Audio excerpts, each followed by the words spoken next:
This is Joseph Drust, and welcome back to another episode of AskZBrush. So we had a question sent in asking, do you have any tips for creating cables and wires in precise locations? So to start off, I just have ZBrush loaded up, and I just have the ZBrush Searchlight here loaded in. And the question is asking about generating cables and wires. So as an example, let's say I want to draw a wire from this part here and have it go all the way to the back over here. So are there any workflows or processes that can be used to generate these in a precise fashion? So the primary method for creating wires on models is to use an IMM brush with the curve mode active. So an example of this, I have a wire brush here selected, and if I go to my stroke palette here and open this up and go to the curve area, you can see that curve mode is turned on. So with this IMM brush, if I come across my mesh, and if I just click and drag, I'm going to start drawing a curve out. Now after I release, this is going to now generate a mesh across that curve.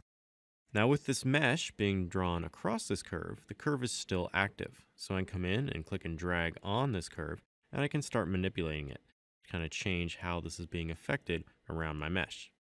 Now this process can sometimes take a while, especially if you want to line the curves up specific areas on your mesh. So if I want to move this down here and then maybe move this over here, you can see that this process may take a bit of time. So another process you can use is you can generate a mesh and then have the curve follow that mesh. And then after that curve has been drawn across that mesh, you can then apply the IMM curve brush to that curve. So example of this, let me just undo this, get back to where I was originally. And instead of drawing a curve out this time, what I'm going to do is I'm going to append in a Z-sphere object. So I'm going to go to the subtool palette over here. I'm going to go and click on append. And from the quick pick menu here, I'm going to select the Z-sphere. And this will now append a new Z-sphere to my scene. I'm going to scroll all the way down to the bottom of my subtool palette and then select that Z-sphere. And then turn off perspective and zoom out a little bit. And you'll see I now have a Z-sphere sitting directly in my model. So with the Z-sphere being appended now, what I need to do is I just want to scale the Z-sphere down to be the size of the wire that I want to generate. And then I want to place it where I want that wire to start from. So I'm going to switch to the scale option here at the top. And I'm just going to scale the Z-sphere down. I'm going to turn on transparency so I can see this. Just scale it down. Then I'm going to switch to move, and I'm just going to move it to where I want it to start from. You can zoom in a little bit here, scale it down a little bit more because I want it to just be the size of this part here. I'm going to rotate it to the side and move it out from the interior surface here. So switching back to move, moving it up here, and just making sure that that Z-sphere is about right there. So now I've just taken that Z-sphere that I've appended and I've scaled it down and then I've repositioned it so it's at the location of where I want the wire to start from. Now after I have this created, I can switch to solo here quick and turn off transparency. I now want to start drawing some more Z-spheres from this. So I'm going to switch to draw mode.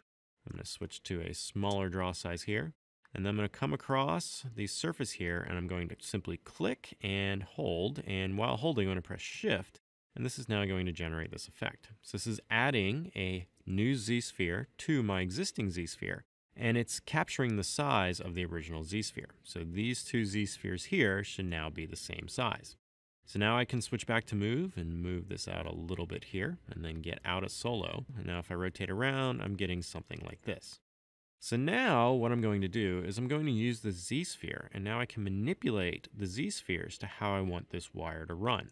So I can switch back to draw, and then I can add a new Z-sphere here and go back to move.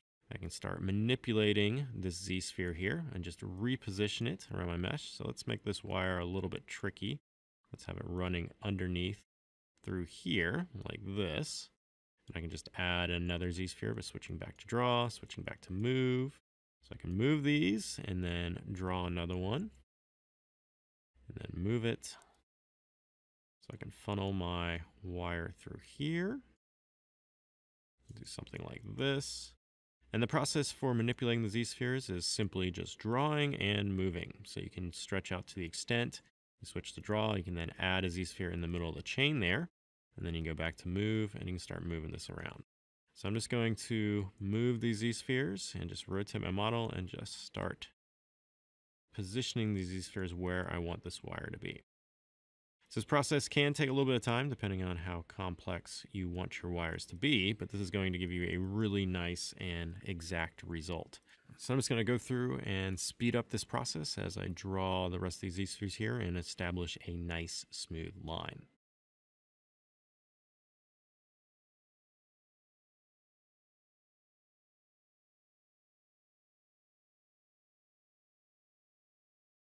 So now after I've completed that, I now have this nice Z-sphere wire through here. And by using the Z-spheres, you can control how they flow through your mesh here. So you can see I can have them go up and over, around things, in between things. So you have a lot of flexibility and control when using this process. So now after you have your Z-sphere mesh created, we now just need to turn this into an adaptive skin. So I'm going to go to the tool palette over here. I'm going to scroll all the way down to the bottom. I'm going to open up the adaptive skin area. In here, I'm going to set my Dynamesh resolution down to 0, and I'm going to change my density to 1, and then click Preview or press A on my keyboard. Now, after you do this process and I turn on my polyframes here, you can see this is the result I'm getting. And as you'll notice, the topology here is spread evenly across the entire area. So this even spread of topology makes using Z-spheres really nice for generating wires and other things on your meshes. So now after I have this generated, I now just need to come back to the adaptive skin area under the tool palette and then click Make Adaptive Skin. And this is now going to generate a new tool at the top here. So now if I select that tool, you can see this is the result I am getting here. And now I just need to append this back into my original scene. So I'm going to go and select my original searchlight again. I'm going to go back to the subtool palette here. I'm going to go to the append option here, click this. And then in the quick pick menu here, I'm going to select the skin that was just generated. And this should now append it to my scene. I can hide my Z-sphere here and now simply select the adaptive skin subtool. So now with the adaptive skin subtool selected, there's a few things we need to do now to modify this mesh. So I'm going to activate solo here and zoom in a little bit. First thing I want to do is give this one single polygroup. So to do this, I'm going to press Ctrl plus W on my keyboard. That's going to give this an entire single polygroup. Next thing I want to do is I want to trim off the ends of my adaptive skin here. So I just want this to be a cylinder and I don't want this tapered end. So to do this, I'm going to hold down Ctrl and Shift to get the select rectangle brush. I'm going to drag this out across the end of the mesh here. I'm going to hold down Alt and that's just going to hide those polygons there. And I'm going to do this for both ends of the wire. So that top area and then this bottom area. So coming across, dragging out, holding Ctrl and Shift, pressing Alt to turn the selection box red, and then releasing, and that will hide that area. And after those parts are hidden, I now just need to do a delete hidden. So I'm going to go back to the tool palette. I'm going to go to the geometry tab, and then I'm going to go to modify topology, and now I'm going to click delete hidden. And now that should have removed those hidden parts of the mesh there.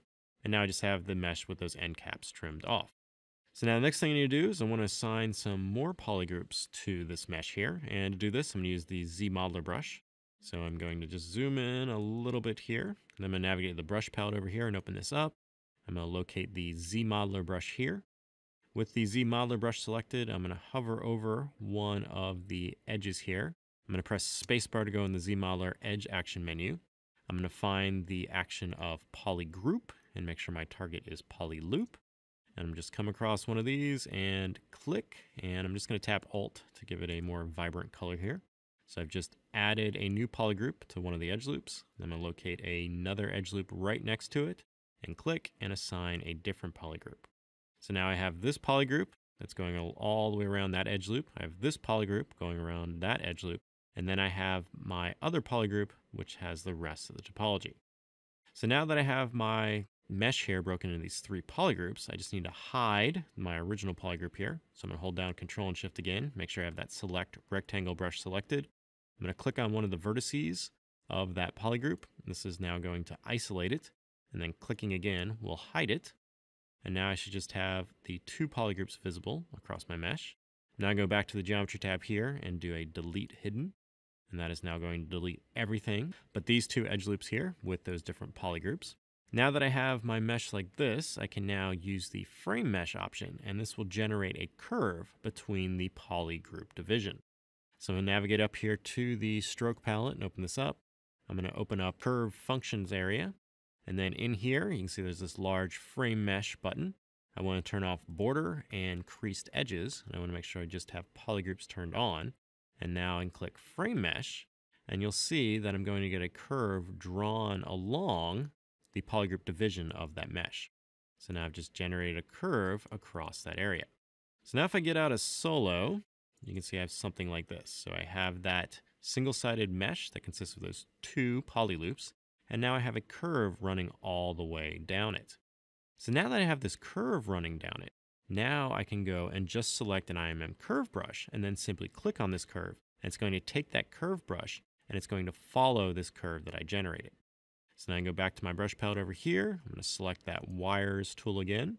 And I'm just going to click on this curve here. And you'll see that my wires are now going to follow that exact position on that curve.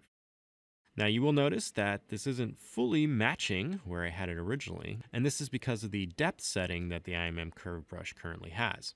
So I can undo this to get back to just my curve there, and go back to the brush palette up here, and go to the depth area, and in here you can see my embed value is set to 91, so this would allow me to draw this insert mesh curve on a surface, and it would stick right on the surface. So I want it to go entirely into the surface, which is going to match how I originally drew out those z-spheres. So I'm going to change my embed value to the negative number in which it currently is.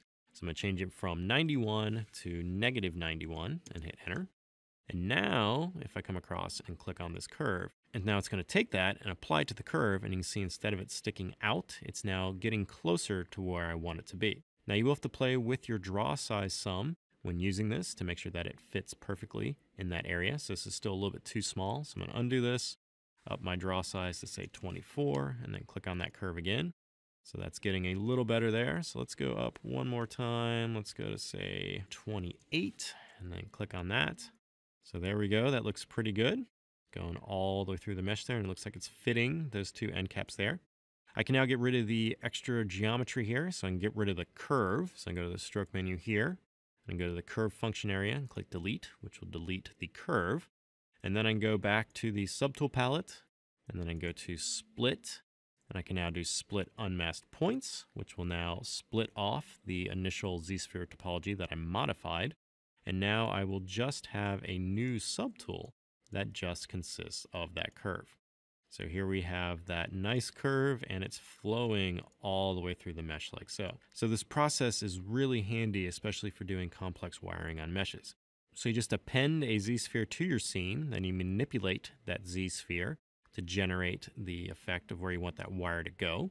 And then you convert that to an adaptive skin. You set up some polygrouping to allow you to establish a curve line through the edge loops of that mesh. And then after that curve is generated, you can take any insert mesh brush and apply it to that curve, and you're going to get that exact result you're looking for. So now if you had an IMM brush as well set up with some nice polygroups, if I turn on my polyframes here and turn off line, you can see I have these nice polygroups that were created with this IMM brush as well. You can now modify these with move and use the mask by polygroup function. So if I switch to say the move brush here, and then go to the brush palette, and then go down here to the auto masking and turn mask by polygroups on, I can now come in with a large draw size here and click and drag on these polygroups, and I can now start fraying some of these wires too. So maybe they're not as bunched up all the way through the cord here, so maybe only they bunch up at the ends, and you can start seeing how you can start playing with all these things inside of ZBrush and get some really interesting results on your meshes. So I hope that helps. So if you have any other questions related to ZBrush pipelines or processes, please use the hashtag AskZBrush on Twitter. Happy ZBrushing!